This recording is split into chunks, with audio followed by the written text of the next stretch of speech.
اگر تو آپ کا کوئی فیملی ممبر، آپ کا کوئی ذمہ دار بندہ یہاں پہ نہیں ہے، 25 سال کے بعد، 20 سال کے بعد قبر کو کھول کے جو ہڈیاں ہیں وہ اکٹھی کر کے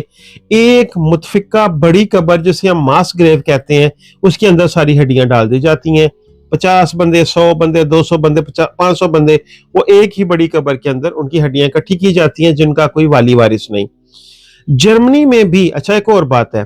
اسپین میں وہ پوری کوشش کرتی ہیں، کوئی لمٹ نہیں ہے ٹائم کی، 15 دن، 20 دن، 25 دن، 30 دن ویٹ کرتے ہیں آخری دم تک۔ قبر کا معاملہ وہاں پہ ایسا ہے کہ آپ کو مٹی کی قبر اس وقت تک نہیں ملے گی جب تک کوئی کمیونٹی، یا فار ایگزامپل ویلنسیا میں ایک قبرستان ہے جس کا نام ہے السلام، تقریباً سال کے 50 یورو وہ انشورنس لیتے ہیں۔ اگر آپ فوت ہو جاتے ہیں، آپ کا کوئی کنیکشن ہے ان کے ساتھ، تو آپ کا سارا انتظام، تدفین، قبر، اس کا خرچہ، ہر چیز وہ بیئر کرتے ہیں، اور وہ ہمیشہ تاحیات قبر ہوگی آپ کی۔ میڈرڈ کے پاس بھی ہے ایک، گرینیون فلا برادا میں بھی ہے ایک، اور اس کے بعد اسی طرح اسپین میں چیزیں تھوڑی آسان ہیں۔ اگر آپ کا کوئی بندہ جلانے والی سائڈ پہ اس وقت لے کے جاتے ہیں جب آپ کا کسی قسم کا کوئی والی وارث نہیں، انہوں نے آپ کو لاوارث سمجھ کے 5 سال 10 سال کے لیے بھی آپ کسی قبرستان میں جائیں، جرمنی میں بھی، اسپین میں بھی کچھ قبریں ہیں جو بالکل زمین کے ساتھ برابر ہیں جیسے ہمارے ملکوں میں ہوتی ہیں، اور کچھ ہیں وہ اونچی سی دیوار ہے، دیوار کے اندر کیبنز بنے ہوئے ہیں، وہ وہاں پہ اسی بندے کو رکھتے ہیں جو لاوارث ہے، 5 سال 10 سال، 5 مہینے، 1 سال۔ اگر آپ کا وہاں پہ ایک ٹائم فریم تک کوئی بندہ آ کے کلیم نہ کرے تو وہ پھر اس کو جلانے والی سائڈ پہ لے کے جاتے ہیں، جو ہڈیاں گرائنڈ کر کے ڈبی میں ڈال کے اوپر نام لکھ دیتے ہیں، وہ پھر ہمیشہ کی طرح رہتا ہے، یا ایک بڑی قبر کے اندر آپ کی ہڈیاں ڈال دی جاتی ہیں۔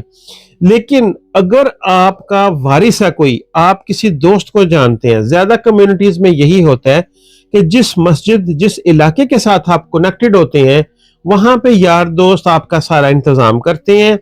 اور مسجد، مسلمان کمیونٹی بہت سٹرونگ ہے ان دونوں ملکوں میں۔ یہاں پہ ٹرکش لوگ، موروکن لوگ واقعی بہت سٹرونگ ہے۔ اگر آپ کا کوئی اس طرح کا حادثہ ہو جاتا ہے اور آپ کے ساتھ بچے ہیں، وہ آپ کو اپنے ملک میں لے کے جانا چاہتے ہیں، تو 6 سے 7 ہزار یورو، جرمنی میں بھی اتنا خرچہ آتا ہے، اسپین میں بھی اتنا خرچہ آتا ہے۔ اس کے لیے آپ کے پاس اپنے ملک کا پاسپورٹ ہونا ضروری ہے۔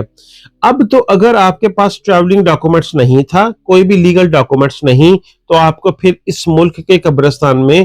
وقتی طور پہ دفنا دیا جائے گا، اور اگر کچھ عرصے تک کوئی بندہ آپ کا والی وارث سامنے نہ آئے تو پھر یا تو آپ کی ہڈیوں کو نکال کے ماس گریو میں ڈال دیا جائے گا، یا جلا کے، پیس کے، گرائنڈ کر کے، وہ چھوٹی سی ڈبی میں ڈال کے اس کے نام لکھ کے، اور جو آپ کے علاقے کا ایونتا منتو، یا جرمنی میں جو اوڈننگ سامت ہے، فار ایگزامپل جو آپ کے رتھ ہاؤس ہے، جو علاقہ ہے وہ بہت بڑا کردار ادا کرتا ہے، انہی کی ذمہ داری ہوتی ہے۔ جرمنی میں 10 دن کا ٹائم ہوتا ہے، اور یہ لمیٹڈ ہوتا ہے، 10 دن کے اندر اندر بندے کا کچھ ہونا ہے، اگر نہیں تو پھر وہ پرابلم بنتی ہے، اور وہ بھی جو گورنمنٹ ہے وہ خود جمپ ان کر کے سارے کا سارا نظام، خود ہی کفن، غسل، ہر چیز باقاعدہ مسلم طریقے سے پتہ چل جاتا ہے ان کو یہ کس فیتھ کے ساتھ تھا۔ اور سب سے ضروری چیز ہے یہاں پہ سوچنے والی کہ آپ کو اپنے کمیونٹی کے ساتھ کنیکٹ رہنا آپ کا بڑا ضروری ہے۔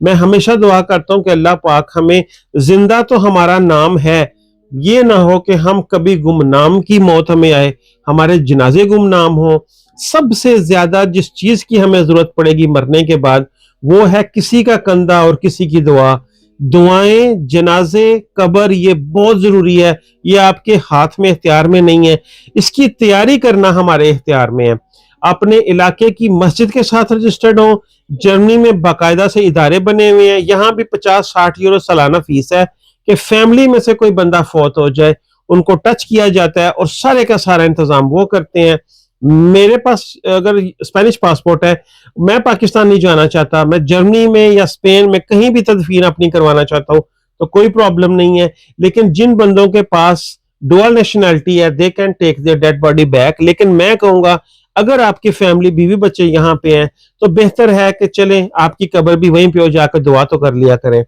دعا میں یاد رکھیے گا۔ اس کے ریلیٹڈ پھر بھی کوئی کمنٹ ہو آپ مجھ سے پوچھ سکتے ہیں، انشاءاللہ I will do my best to reply you۔